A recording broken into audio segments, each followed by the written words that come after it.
హాయ్రా. ఈరోజు 3 IPOలు ఓపెన్ అవుతున్నాయి. దాంట్లో ఒకటి ఏదో ఓక్లా అని ఏదో కంపెనీ ఉందిరా. పేరైతే ఇప్పుడు వినలేదు అసలు. సో అసలు చెప్పరా, ఈ ఐపీఓకి అప్లై చేయొచ్చా? అంటే లిస్టింగ్ గెయిన్స్ వస్తాయా? లాంగ్ టర్మ్ హోల్డ్ చేయొచ్చు అంటావా? ఓర్క్లా ఇండియా పేరు వినలేదా? సరే, ఇప్పుడు ఈ పేర్లు విను, తెలుస్తుంది నీకే. ఈ ఓర్క్లా తాలూకా బ్రాండ్స్ అండ్ ప్రొడక్ట్స్ ఇవన్నమాట. ఎంటీఆర్ మసాలా, ఎంటీఆర్ సాంబార్ పొడి, ఎంటీఆర్ దోసా మిక్స్, అదే కేరళ కర్ణాటకలో బాగా వినిపించే Eastern chicken masala, fish masala వినేమంటావు కదా. ఇలా ఈ ఓర్క్లా అనేది ఎంటీఆర్, ఈస్టర్న్, రసోయి లాంటి బ్రాండ్స్ ఉన్న ఒక లీడింగ్ ప్యాకేజ్డ్ ఫుడ్ కంపెనీ. ఓ, ఈ బ్రాండేనా? ఈ బ్రాండ్ నాకు తెలుసులే, మా ఇంట్లో కూడా వాడతారు. అయితే ఒకసారి వీళ్ళు బిజినెస్ మోడల్ చెప్పారు అంటే కొంచెం టెక్నికల్ గా. ఓకే, వీళ్ళ బిజినెస్ అనాలిసిస్ చేయాలంటే ఒక 2 పార్ట్స్ గురించి మాట్లాడుకోవాలి. ఫస్ట్ స్పైసెస్, అదే మసాలాలు. ఇది వీళ్ళ కోర్ బిజినెస్ అనమాట. టోటల్ రెవెన్యూలో 65% ఇక్కడ నుంచే వస్తుంది. దీంట్లో వెజ్ రిలేటెడ్ గా సాంబార్ మసాలా అని, రసం పౌడర్ అని ఇలాంటివన్నీ ఎంటీఆర్ వాళ్ళు చూసుకుంటారు. చికెన్ మసాలా, ఫిష్ మసాలా ఇలాంటి నాన్ వెజ్ మసాలాస్ లో చాలా వరకు ఈస్టర్న్ వాళ్ళు చూసుకుంటూ ఉంటారు అనమాట. సో ఇంకా ఇదే కాకుండా లైక్ చిల్లీ అని, టర్మరిక్ అని, అంటే కారం అని, పసుపు పొడి అని ఇలాంటివి కూడా ఉంటూ ఉంటాయి అనమాట. Number 2, convenience foods. ఇది వీళ్ళ సెకండ్ మేజర్ డివిజన్. సుమారు 33% ఆఫ్ ద రెవెన్యూస్ ఇక్కడి నుంచే వస్తుంది. ఇందులో ఏంటంటే ready to cook mixes like రవ్వ ఇడ్లీ మిక్స్ అని, దోసా మిక్స్ అని, గులాబ్ జామున్ మిక్స్ అని ఇలాంటివి. అలాగే రెడీ టు ఈట్ మీల్స్ అనమాట, అంటే డైరెక్ట్ గా ఓపెన్ చేసి తినడానికి రెడీగా ఉండే meals. Breakfast mixes, 3 minute breakfast range అని, పోహా అని, ఉప్మా అని ఇలాంటివి అనమాట. అలాగే సేమియా, వర్మిషెలి మనకి అందరికీ బాగా పరిచయం కదా. సో ఇలాగా వీళ్ళకి 400కి పైగా ప్రోడక్ట్స్ ఉన్నాయి. అండ్ వీళ్ళు ఈ ప్రోడక్ట్స్ అన్నిటినీ ఒక 9 సొంత మ్యానుఫ్యాక్చరింగ్ ప్లాంట్స్ లో ఒక 21 కాంట్రాక్ట్ మ్యానుఫ్యాక్చర్స్ ద్వారా తయారు చేసి ఇండియాలో ఉన్న 6.9 lakh రిటైల్ షాప్స్ అండ్ 40+ దేశాలకి ఎక్స్పోర్ట్ చేస్తూ ఉంటారు. సో వీళ్ళ బిజినెస్ మోడల్ ఏంటి? ట్రెడిషనల్ ఇండియన్ రెసిపీస్ ని మోడర్న్ కన్వీనియన్స్ ఫార్మాట్స్ లో ప్యాక్ చేసి అమ్మడం. అర్థమైంది. కాకపోతే ఎఫ్ఎంసీజీ సెక్టర్ లో చాలా కాంపిటీషన్ ఉంటుంది కదా, మరి వీళ్ళకి స్పెషాలిటీ ఏమైనా ఉందా? మంచి క్వశ్చన్ అడిగారా. ఈ ఓర్క్లా ఇండియా సక్సెస్ వెనక కొన్ని చాలా పవర్ఫుల్ స్పెషాలిటీస్ ఉన్నాయి. Like number 1, the power of heritage brands. ఇది వీళ్ళకి ఉన్న అతిపెద్ద బలం. ఎంటీఆర్ చూసా ఉంటారు కదా ఇలా యాడ్స్ లో. ఈ ఎంటీఆర్ అనేది 1924లో స్టార్ట్ అయిన 100 సంవత్సరాల చరిత్ర ఉన్న ఒక బ్రాండ్. ఈ ఈస్టర్న్ అనేది కేరళలో 40 years నుంచి ఉన్న స్పైసెస్ లో కింగ్. సో ఈ 2 బ్రాండ్స్ కి జనాలలో, స్పెషల్ గా సౌత్ ఇండియాలో ఒక ఎమోషనల్ కనెక్ట్ ఉందన్నమాట. సో ఈ బ్రాండ్ ట్రస్ట్ అండ్ లాయల్టీ కొత్త కాంపిటీటర్స్ కి ఈజీగా రాదు, అర్థమైందా? సో అది ఒక మోట్ కింద చెప్పొచ్చు. 2, ద డ్యూయల్ బ్రాండ్ స్ట్రాటజీ.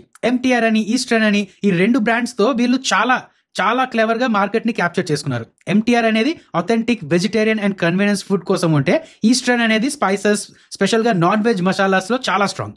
ఈ డ్యూయల్ బ్రాండ్ స్ట్రాటజీ వల్ల వీళ్ళు డిఫరెంట్ కస్టమర్స్ ని, డిఫరెంట్ సెగ్మెంట్స్ ని క్యాప్చర్ చేయగలరు అనమాట. అండ్ డిఫరెంట్ ప్రైస్ పాయింట్స్ ని కూడా ఈజీగా క్యాప్చర్ చేయగలరు. 3rd, dominant market share in south India. Spices కేటగిరీలో కర్ణాటకలో 31%, కేరళలో 42% మార్కెట్ షేర్ తో వీళ్ళు క్లియర్ గా మార్కెట్ లీడర్స్ లా ఉన్నారు. ఈ రీజనల్ డామినెన్స్ వీళ్ళకి ఒక ఫోర్ట్రెస్ లాంటిది అనమాట, అంటే ఒక కంచుకోట లాంటిది. Next 4th, strong parentage. Orkla India అనేది నార్వాకి చెందిన ఓర్క్లా ఏఎస్ఏ అనే ఒక పెద్ద గ్లోబల్ ఎఫ్ఎంసీజీ కంపెనీ యొక్క సబ్సిడరీ అనమాట. సో ఈ గ్లోబల్ పేరెంటేజ్ వల్ల ఏంటంటే వీళ్ళకి R&D అని, సప్లై చైన్ అని, కార్పొరేట్ గవర్నెన్స్ అని ఇలాంటి బెస్ట్ ప్రాక్టీసెస్, యాక్సెసెస్ ఉంటూ ఉంటాయి అనమాట. బాగుంది. అయితే ఇప్పుడు అసలు విషయానికి వద్దాం. అసలు ఈ ఐపీఓ ద్వారా ఎంత డబ్బులు రేస్ చేస్తున్నారు? ఈ డబ్బులతో వాళ్ళు ఏం చేస్తారు? ఇంపార్టెంట్ డీటెయిల్స్ లో మాట్లాడుకుంటే October 29th ఓపెన్ అవుతుంది, 31st వరకు ఓపెన్ లో ఉంటుంది. ప్రైస్ బ్యాండ్ 695 నుంచి 730 రూపీస్ మధ్య ఫిక్స్ చేశారు. ఎంప్లాయీస్ కి కొంచెం 69 రూపీస్ డిస్కౌంట్ కూడా అలా ఉన్నది. లాట్ సైజ్ లా మాట్లాడాలంటే 20 shares per lot, so 14,600 rupees ఉండాలి ఒక లాట్ అప్లై చేయడానికి. అండ్ రిటైల్ కి 35% కోటా ఉన్నది. అండ్ ఇంపార్టెంట్ థింగ్ ఏంటంటే వీళ్ళు మొత్తం ఈ ఐపీఓ ద్వారా 1,667 crores రేస్ చేస్తున్నారు. అండ్ మొత్తం ఓఎఫ్ఎస్ఏ, 100% ఓఎఫ్ఎస్ ప్రమోటర్సే డబ్బులు చేసుకుంటున్నారు. ఏంటి మొత్తం ఓఎఫ్ఎస్ఆ? కొంచెమైనా కంపెనీ గ్రోత్కో, మార్కెటింగ్కో దేనికైనా యూజ్ చేయాల్సింది కదా. పోనీలే, అట్లీస్ట్ అడ్వాంటేజెస్ ఎక్కువ ఉన్నాయి అనుకో, పోనీ ఈ పాయింట్ ఇగ్నోర్ చేయొచ్చు. పోనీ అవన్నీ తర్వాత చూద్దాంలే. కానీ ముందైతే వీళ్ళ ఫైనాన్షియల్స్ ఎలా ఉన్నాయి? అసలు గ్రో అవుతున్నారా? ప్రాఫిట్స్లోనే ఉన్నారా? నెంబర్స్ పరంగా మాట్లాడాలంటే మంచి నెంబర్సే. రెవెన్యూ గ్రోత్ పరంగా చెప్పాలంటే స్టేబుల్ గానే ఉన్నదన్నమాట. FY23లో 2,172 crores నుంచి FY25కి 2,394 crores అలా చేరింది. సో మోడరేట్ గ్రోత్, అంటే పెరుగుతుంది బట్ మెల్లిగా పెరుగుతుంది. ప్రాఫిటబిలిటీ గురించి మాట్లాడాలి అంటే FY25లో 2,394 crores రెవెన్యూ మీద కంపెనీ తాలూకా నెట్ ప్రాఫిట్ 256 crores, అంటే నెట్ ప్రాఫిట్ మార్జిన్ 10.7% అనమాట. ఇది ఎఫ్ఎంసీజీ ఇండస్ట్రీలో చాలా healthy margin. And EBITDA margins గా మాట్లాడాలంటే 16.6% అనమాట. మీరు అనుకోవచ్చు 10.7% నెట్ ప్రాఫిట్, 16.6% ఎబిట్టా మార్జిన్ చాలా తక్కువ అని. బట్ ఎఫ్ఎంసీజీలో ఇవి చాలా హెల్దీ మార్జిన్స్ కింద లెక్క. అండ్ ఇంకా రేషియోస్ల పరంగా మాట్లాడాలి అంటే ఆర్ఓసీఈ పరంగా మాట్లాడితే FY24లో 32.7% ఆర్ఓఈ కూడా బాగానే ఉన్నది. అండ్ డెట్ ఫ్రీ కంపెనీ, ఇది ఆల్మోస్ట్ కాదు, నిజంగా ఒక జీరో డెట్ కంపెనీ అనమాట. సో ఇది వీళ్ళ ఫైనాన్షియల్ డిసిప్లిన్ ఏంటనేది చూపిస్తూ ఉంటుంది. అవును, ఇప్పుడే న్యూస్ చూశాను, వీళ్ళు 600 crores డివిడెండ్ అనౌన్స్ చేశారట. అంటే ఫ్యూచర్లో కూడా ప్రతి సంవత్సరం ఇలాగే డివిడెండ్స్ ఇస్తూ ఉంటారా?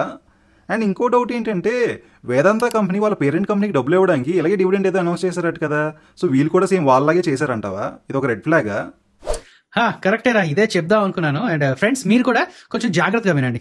అదేనా, అంటే ఇది రెడ్ ఫ్లాగా కాదా ఏంటి అనేది పర్సన్ టు పర్సన్ డిపెండ్ అయి ఉంటుంది అనమాట. ఈ కాన్సెప్ట్ ఏంటి అంటే, ఓర్క్లా ఇండియా గడిచిన 17 సంవత్సరాల్లో ఒక్కసారి కూడా డివిడెండ్ ఇవ్వలేదు. వాళ్ళు సంపాదించిన లాభాన్ని కంపెనీలోనే తిరిగి పెట్టి గ్రోత్ కోసం వాడుతూ వచ్చారు. నౌ ఇది ఫస్ట్ టైం డివిడెండ్ ఇవ్వడం. అయితే ఐపీఓకి కొన్ని నెలల ముందే మార్చ్ 2025లోనే కంపెనీ ఏకంగా 600 కోట్లు డివిడెండ్ని ప్రకటించింది. అసలు విషయం ఏంటంటే, FY25లో వీళ్ళ తాలూకా ప్రాఫిట్ ఎంత చెప్పుకున్నాం, 256 crores కదా. బట్ వీళ్ళు ఇచ్చిన డివిడెండ్ 600 crores. అంటే పాస్ట్ ఫ్యూ ఇయర్స్ తాలూకా ప్రాఫిట్స్, రిజర్వ్స్లో ఏదైతే డబ్బులు ఉంటాయో దాని నుంచి తీసి 600 కోట్లు డివిడెండ్స్ కింద ఇచ్చేశారు. నా ఈ డబ్బులు ఎక్కడికి వెళ్ళాయి? ఇందాక నువ్వు చెప్పినట్టే ఫారెన్ ప్రమోటర్కి 90%, 540 కోట్లు వాళ్ళకి వెళ్ళిపోయి.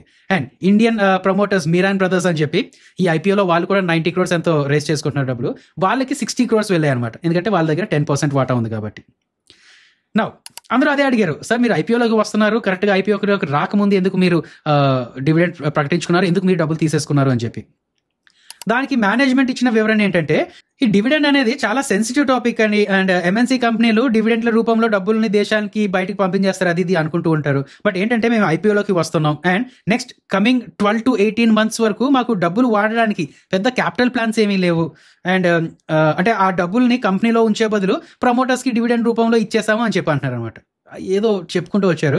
బట్ ఆ మేనేజ్మెంట్ చెప్పింది అనేది పక్కన పెట్టేసి ఒక ఇన్వెస్టర్గా మనం ఎలా చూడాలి అంటే, నేనైతే నా పర్సనల్గా ఒక సిగ్నిఫికెంట్ రెడ్ ఫ్లాగ్ లానే చూస్తున్నాను. ఇది నా వరకు అయితే ఒక ఖచ్చితమైన రెడ్ ఫ్లాగ్ ఇది. ఎందుకంటే ఒకవైపు ప్రమోటర్లు తమ వాటాను ఐపీఓలో అమ్మి డబ్బులు చేసుకుంటున్నారు, ఓకే కదా.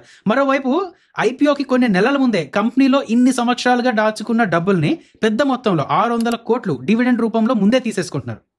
దీని అర్థం ఏంటంటే, రేపొద్దున సరే నేను ఈ ఐపీఓలో ఇన్వెస్ట్ చేసుకున్నాను, ఆ షేర్ నాకు అలాట్ కూడా అయ్యింది. సో ఈ ఓర్క్లా ఇండియాలో నాకు షేర్స్ వచ్చాయి అనమాట. సో ఈ 600 కోట్లు ఏదైతే డివిడెండ్ల ముందు తీసేసుకున్నారో, యాక్చువల్గా ఆ డబ్బులు కంపెనీలోనే ఉంటే ఆ 600 కోట్లలో కూడా నాకు షేర్ వస్తుంది. సో మైనారిటీ షేర్ హోల్డర్స్కి రేపు పొద్దున ఎఫ్ఐఎస్ అయినా లేదంటే డిఐఎస్ అయినా మనలాంటి రిటైల్ కేటగిరీలో అయినా సరే మనం షేర్స్ తీసుకునేటప్పుడు మనకి -600 కోట్లు అనమాట. మనకు ఉండాల్సిన డబ్బులు వీళ్ళు ప్రమోటర్స్ ముందే డివిడెండ్స్లా తీసేసుకున్నారు. అంటే మీకు అర్థమవుతుందా లేదండి? Crux of the point is, IPO ద్వారా కొత్త ఇన్వెస్టర్స్కి కూడా రావాల్సిన డబ్బుల్ని వీళ్ళు ముందే తీసేసుకున్నారు. ఇది ఇల్లీగలా అంటే ఇల్లీగల్ కాదు, కానీ కార్పొరేట్ గవర్నెన్స్ పరంగా ఇది ఒక మంచి పద్ధతి కాదు అని చెప్పొచ్చు అనమాట. ప్రమోటర్స్ ఏంటంటే మైనారిటీ షేర్ హోల్డర్ ఫ్రెండ్లీ కాదు అనే ఒక సెంటిమెంట్ ఇన్వెస్టర్స్లోకి రావచ్చు దీనివల్ల. సో చూద్దాం, ఈ విషయాన్ని ఇన్వెస్టర్స్ సీరియస్గా తీసుకుంటారా, లేక 600 కోట్లను వదిలేసి మిగతా కంపెనీ మీద ఫోకస్ చేస్తారా ఏంటనేది చూద్దాం.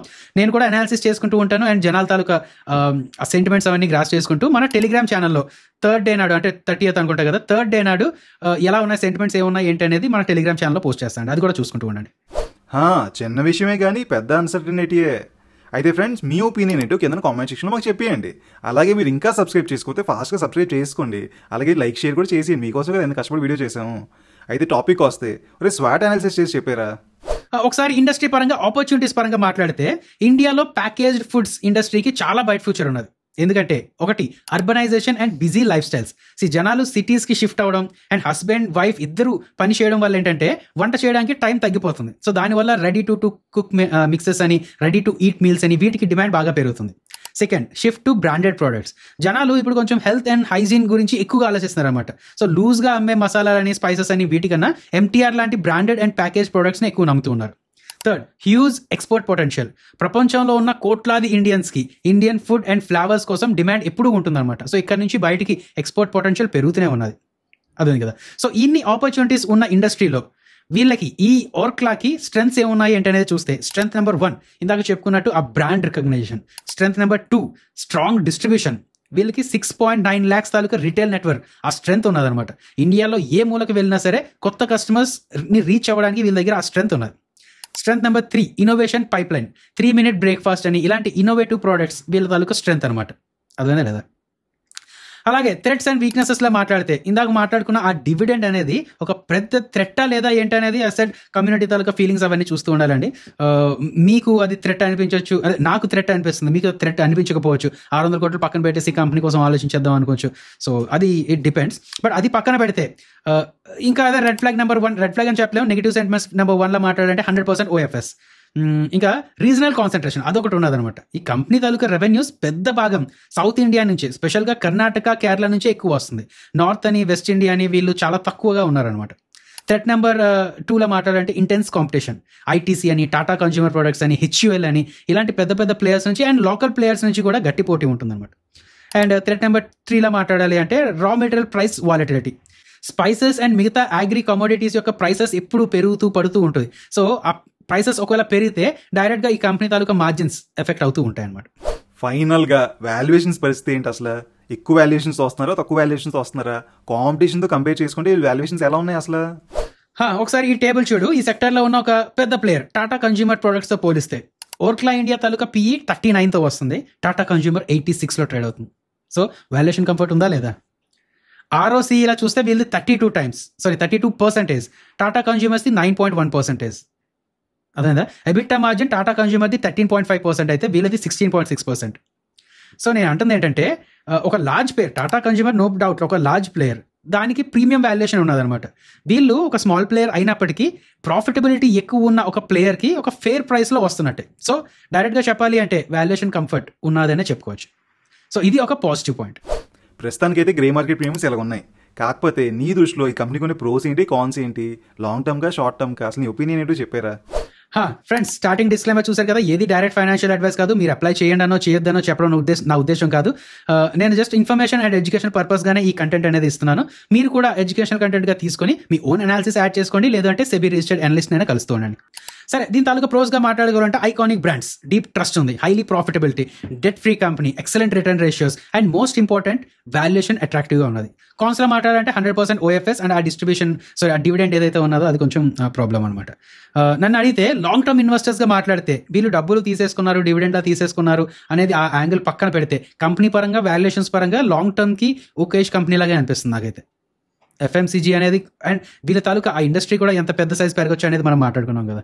బట్ అంటే లిస్టింగ్ గెయిన్స్ కోసం అయితే ఆల్రెడీ ఆ GMP అవన్నీ మీరు చూస్తూ ఉంటారు కదా. బట్ లిస్టింగ్ గెయిన్స్ కాకుండా షార్ట్ టర్మ్ ఒక నెలకి 2 నెలలకి అలా చూద్దాం అనుకుంటే మాత్రం కొంచెం కష్టమే. ఎందుకంటే ఒక కంపెనీ IPOలోకి వచ్చిన తర్వాత క్వార్టర్లీ రిజల్ట్స్ వస్తున్నప్పుడు, లేదంటే కంపెనీ తాలూకా మేనేజ్మెంట్లో కొంచెం అన్సర్టనిటీస్ ఉండొచ్చు, ఇలాంటివి ఉంటూ ఉంటాయి కదా. అండ్ ఈ కంపెనీ అది మెయిన్ చూడాలండి, ఆ ప్రమోటర్స్ రిటైల్ ఫ్రెండ్లీయా కాదా అనేది జనాలకు అర్థం కావాలన్నమాట. సో అది ఏంటి అనేది చూడాలి. అందుకే షార్ట్ టర్మ్ పరంగా I strictly recommend no. Long term పరంగా లేదంటే లిస్టింగ్ గెయిన్స్ పరంగా అనేది మీకు ఇప్పుడు చెప్పిన దాని ప్రకారం అనాలిసిస్ చేసుకోండి.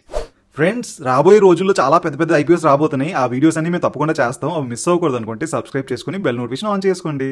మళ్ళీ కలుద్దాం అయితే. బాయ్ అయితే.